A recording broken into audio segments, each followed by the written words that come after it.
Rudy in the Netherlands writes to me and he says, "Hey, Paul, I watch your videos every day." Well, thank you, Rudy.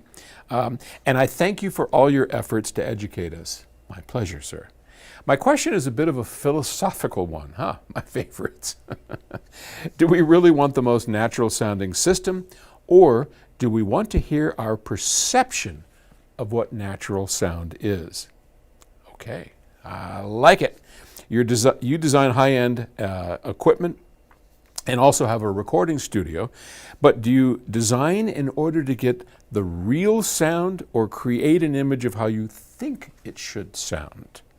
After all, the real instruments in your living room would be so dominant that nobody, I think, could listen for a very long time. You know, Rudy, that is a hell of a good question. Thank you. That's really very perceptive. And I think the answer is a bit of a combination of both, but mostly leaning towards our perception. And we've talked a little about this before. Clearly, you're not going to have the San Francisco Symphony Orchestra in your living room. Aside from the fact that you'd be blown out of your living room and they'd eat all the food in your house and drink all your beer, it's not practical.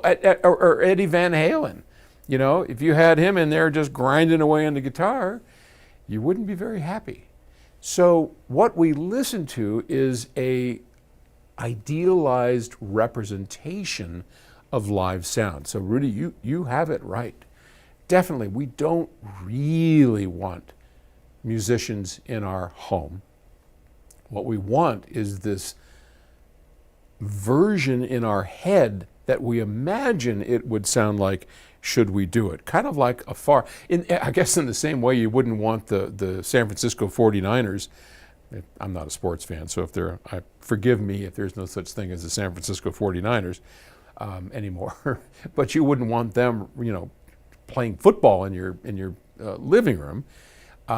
We like this sort of idealized, stylized presentation that makes us feel like we are engaged with the music, getting personal with the music in a safe space. And I think that's what's important.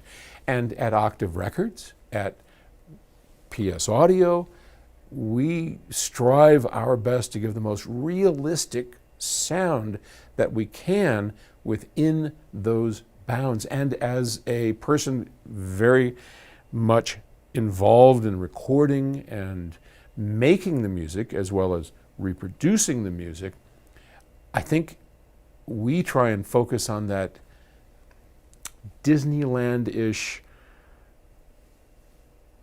representation of music that makes us safe and comfortable listening to it in our homes. Great question. Thanks.